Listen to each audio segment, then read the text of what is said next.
कोई सैलरी नहीं दी जाती थी, ये सब फर्जी कागज है सर। उसका बता दीजिए, उतना पढ़ के बता दीजिए बस।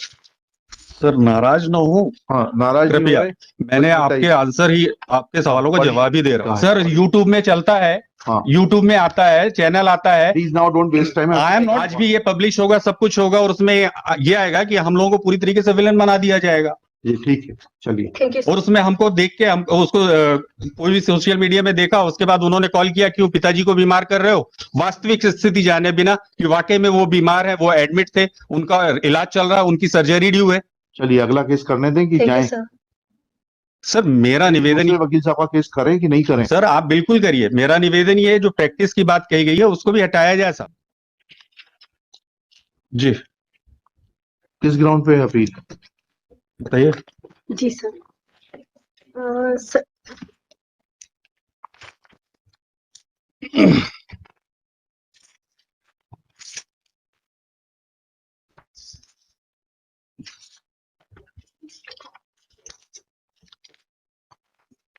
सर जो सैलरी थी 78,958 रुपीज थी। ठीक है।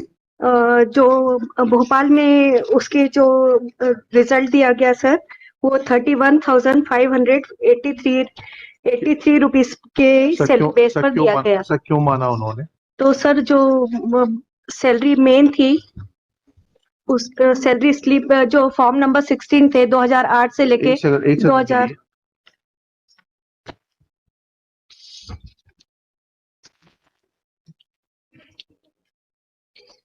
चलिए, ग्राउंड ये हो गया, आई अंडरस्टूड। दूसरा सिर्फ यही है मेन।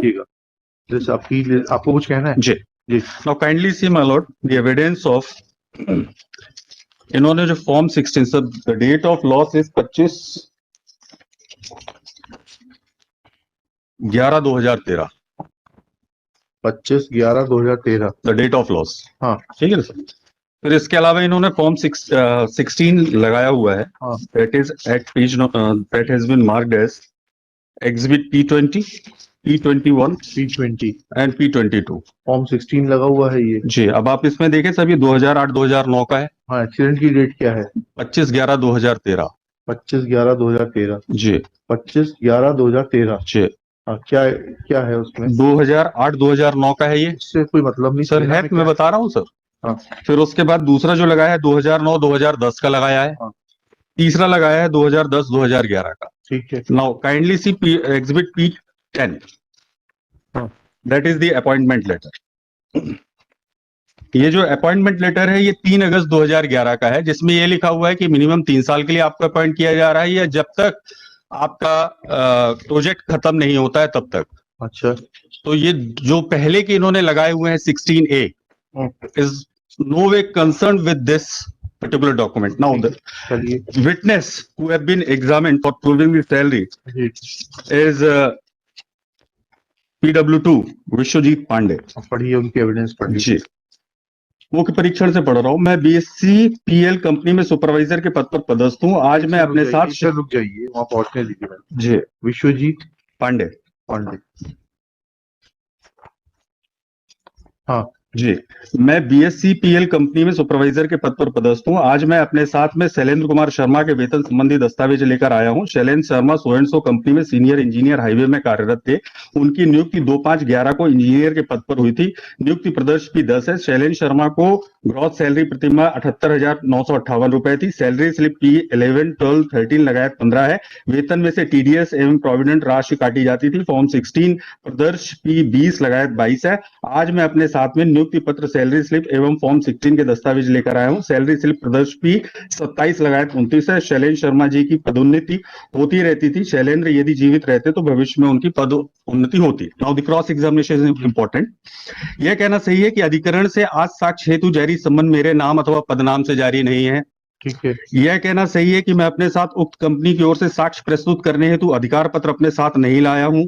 यह कहना भी सही है कि मैं अपने साथ ऐसा कोई पत्र कंपनी की ओर से लेकर नहीं आया हूं जिसमें यह उल्लिखित हो कि मैं इस प्रकरण में साक्ष्य प्रस्तुत कर सकूं। यह कहना सही है कि प्रदर्श P 27, 28, 29 में मेरे हस्ताक्षर नहीं है। यह कहना सही है कि प्रदर्श P 27, 28, 29 में ऐसा कोई नोट नहीं अंकित है कि उक्त दस्तावेज किस व्यक्ति द्वारा संचालित कंप्यूटर से प्रिंट किए गए हैं।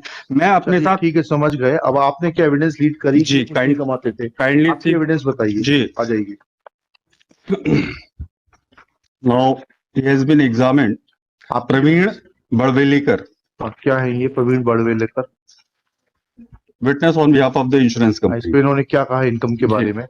मैं न्यू इंडिया इंश्योरेंस कंपनी में प्रशासनिक अधिकारी के पद पूरा पर। मत पढ़िए, सिर्फ इनकम के बारे में बता दीजिए। सर, जो इन्होंने इनकम के बारे में बोला है, पैरा 3 प्रदर्श भी 10 के अनुसार आवेदक को कंपनी द्वारा प्रोजेक्ट पर कार्य करने हेतु नियुक्त किया गया था, जिसके चरण क्रमांक 2 में यह स्पष्ट है कि उसकी नियुक्ति टेम्परेरी थी, स्थायी नहीं थी। उसका कार्यकाल उस प्रोजेक्ट के पूर्णतः अथवा 3 वर्ष की अवधि जो भी पहले होगी तब थी। आवेदक की ओर से कंपनी में उनकी नियुक्ति के कंफर्मेशन में स्थायी किए जाने के संबंध में कोई प्रमाण पत्र प्रस्तुत नहीं किया है तथा प्रदर्श भी 20 लगायत 22 के जो दस्तावेज पेश किए हैं वह प्रदर्श भी 10 की नियुक्ति के पूर्व के हैं। ठीक। All these documents. Now, my lord, may kindly see. The appellant has been examined as claimant witness number 1. नहीं, पहले आप अपना तो बता दीजिए। जी और क्या कहा आपने इनकम के बारे में? सर, ये इनकम के बारे में यही बात है कि जो डॉक्यूमेंट इन्होंने पेश किए that can not be relied upon. अच्छा, ठीक सर, है। फॉर्म 16 ए जो पेश कर रहे हैं वो नियुक्ति के पहले का है, 2008, 2009, 2009, 2010, 2010, 11 और उसके बाद इनकी 2 मई 2011 को अपॉइंटमेंट होता है, जिसके लिए जो उस अपॉइंटमेंट में कितने साल के लिए? 3 साल, 1 मिनट रुक जाइए मैडम प्लीज। 3 साल या जब तक प्रोजेक्ट खत्म नहीं होता है। या प्रोजेक्ट खत्म नहीं होता? जी। उसकी डेट क्या है?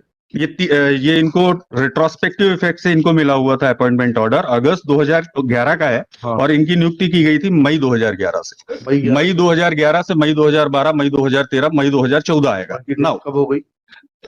नवंबर 2013 ठीक। उस ड्यूरेशन में। नाउ काइंडली सी, जी they have also filed certain pay slips जी and also the statement, bank statement, जी जिसमें इन्होंने कहा है कि ये सैलरी जो है बैंक में आती थी। जी। आप देख लीजिए, कोई करस्पॉन्डिंग एंट्री उसमें नहीं मिलेगी। ठीक है, काइंडली सी। मैं यही तो बोल रहा हूँ, मत होने दीजिए उसमें एंट्री। आपने इस बीपीसीएल का जो आदमी आया सर, इसको सजेस्ट, एक सेकंड प्लीज, जो जितना पूछना है उतना बताइए। जी आपने फिर आप अध्यक्ष को लेके आ जाते हैं कि आपके खिलाफ रिमार्क हटाए जाएं। सर, आप मैंने खुद का नहीं, प्लीज जो पूछ रहे हैं उसका उत्तर दीजिए। आप सिर्फ इतना बता दीजिए, आपने इस गवाह को क्रॉस एग्जामिनेशन में कहाँ सजेशन दिया है कि यह जो पे स्लिप्स हैं या जो डॉक्यूमेंट्स हैं इनके मुताबिक कोई सैलरी नहीं दी जाती थी, ये सब फर्जी कागज है? सर उसको बता दीजिए, उतना पढ़ के बता दीजिए बस। सर, नाराज ना हो, हाँ, नाराज नहीं हो कृपया। रहे? मैंने बस आपके आंसर ही, आपके सवालों का पढ़िए, जवाब ही दे रहा पढ़िए, बताइए कहाँ पूछा है आपने? हूँ। जी, यह कहना सही है, मैंने शैलेंद्र शर्मा की पदोन्नति के विषय में जो कहा है वह कल्पना है, ये इन्होंने बोला हुआ है। कहाँ बोला है ये? सर, पदोन्नति के संबंध में बोला है, ठीक है। सैलरी स्लिप की बात, सैलरी स्लिप के बारे में पूरे डॉक्यूमेंट्स की इनको ना तो समन्स इश्यू हुआ है ठीक, कोर्ट का, ना ही कि कौन है, ना इनके सिग्नेचर हैं, ना ये कि कोई अपना अपॉइंटमेंट लेकर आए, ना आइडेंटिटी कार्ड लेकर आए कल की तारीख में, तो कोई भी ऐसा खड़ा आपने हो। उनको सजेस्ट किया कि आप ये गलत बोल रहे हैं? सर, हमारा पूरा का पूरा है, जारी संबंध मेरे अथवा पद नाम से जारी नहीं किया गया। ठीक। और क्या मैं अपने साथ उक्त कंपनी में सुपरवाइजर पद का नियुक्ति प्रमाण पत्र लेकर नहीं आया हूं? On what capacity he is giving the evidence before the trial court? ठीक। और इसके बाद में अगर आप देखेंगे कि अगर ये इन्होंने जो पेश किया हुआ है एग्जिबिट P 37, जी, सॉरी 27, 28 एंड 29 अगस्त 13 की है कि इनके हिसाब से 67064 मोड ऑफ पेमेंट बैंक, और एग्जिबिट P 23 इन्होंने लगाया हुआ बैंक का स्टेटमेंट, करस्पॉन्डिंग एंट्री देख लीजिए, नहीं है। ठीक है, नहीं होंगी तो फिर अमाउंट कहाँ गया? ये पे स्लिप जब उनके सिग्नेचर नहीं है तो कैसे आधार मान लिया जाएगा कि यही इनका वो था? चलिए, और कुछ? तो इनकम जो है ये प्रॉपरली इनकी प्रूव नहीं है किसी भी तरीके से। जो ट्रायल कोर्ट ने माना हुआ है, मैं ये डिस्प्यूट नहीं कर रहा हूं, बीमा कंपनी में डिस्प्यूट नहीं कर रही है कि हाँ साहब योग्य थे, काम कर रहे थे, तो जो उन्होंने इनकम ली हुई, अब इनके स्टेटमेंट में अगर देखेंगे कभी 20,000 मिला है, कभी 21,000 मिला, कभी 22,000 मिला हुआ है। तो जो ट्रायल कोर्ट ने फाइंडिंग दी हुई है दैट इज फ्रॉम पैरा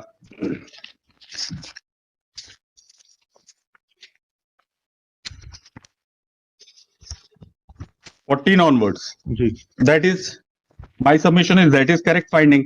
ठीक।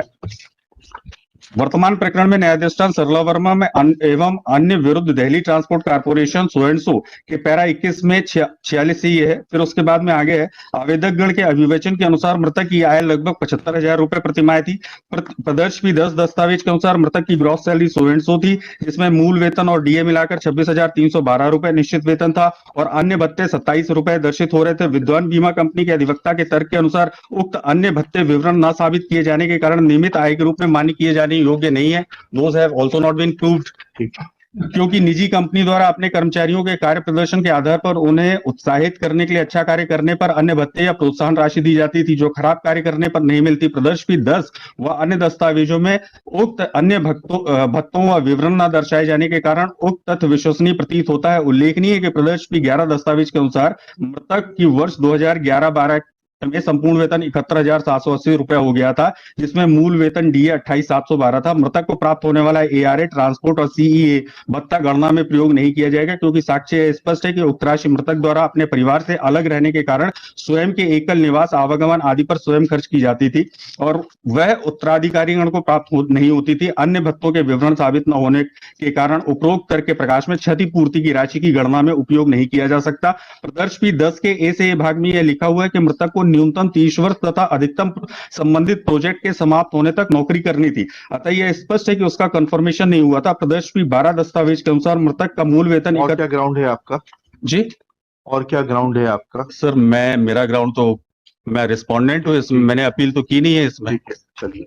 और सर कंटिन्यू और इन्होंने डेलिबरेटली कंसील की है उस समय की इनकम, जो एक्चुअल इनकम मिल रही थी। जो डॉक्यूमेंट पेश किए हुए that can not be relied upon, ठीक है, because those documents have not been properly proof. Sir, हम पूछ रहे हैं कि आप किस कैपेसिटी से यहाँ पर आए हैं, वो बता पाने की स्थिति में नहीं है, तो उनसे हम क्या पूछेंगे? ठीक है, चलिए। अगर वो व्यक्ति ये बता पाने की स्थिति में नहीं है कि साहब मेरे सिग्नेचर नहीं है, किसके सिग्नेचर है, किसके कंप्यूटर से निकला, मैं नहीं बता सकता हूँ। कल की तारीख में तो कोई भी आएगा, खड़ा हो जाएगा कि साहब मेरी कंपनी में, मैं उस कंपनी में हूँ। ठीक, चलिए। So the evidence which has been led, they have deliberately concealed For legal heirs. Thank you without considering the problems of the lawyer. My lords have passed any order जी, blaming me. मेरे को फिर मेरे लोगों ने call किया, मेरे दोस्तों ने कॉल किया कि अपने पिताजी को बीमार करते हो केस बढ़वाने के लिए। मैंने ऐसा नहीं कहा है। सर, YouTube में चलता है, हाँ। YouTube में आता है, चैनल आता है। Please now don't waste time. I am not wasting the time, sir. I am not wasting the time. My lords must have gone through the social media clippings. I have not. आज भी ये publish होगा, सब कुछ होगा और उसमें ये आएगा कि हम लोगों को पूरी तरीके से विलन बना दिया जाएगा। जी, ठीक है, चलिए। थैंक यू और उसमें हमको देख के, हम उसको कोई भी सोशल मीडिया में देखा, उसके बाद उन्होंने कॉल किया क्यों पिताजी को बीमार कर रहे हो, वास्तविक स्थिति जाने बिना कि वाकई में वो बीमार है, वो एडमिट थे, उनका इलाज चल रहा है, उनकी सर्जरी ड्यू है। चलिए, अगला केस करने दें कि थैंक यू जाएं? सर। सर, मेरा निवेदन, दूसरे वकील साहब का केस करें कि नहीं करें? सर आप बिल्कुल करिए। मेरा निवेदन ये है, जो प्रैक्टिस की बात कही गई है उसको भी हटाया जाए साहब। तो फिर मैंने क्या कोई करूं? गलत प्रैक्टिस नहीं की है, ठीक है, इसको मैं कंसीडर कर लूंगा। चलिए, मैं गलत प्रैक्टिस नहीं की है। हाँ, मेरे ठीक है। एप्लीकेशन को देख लें, डॉक्यूमेंट सपोर्टेड विद ठीक है। डॉक्यूमेंट है। ठीक है, चलिए, कर दूंगा। चलिए।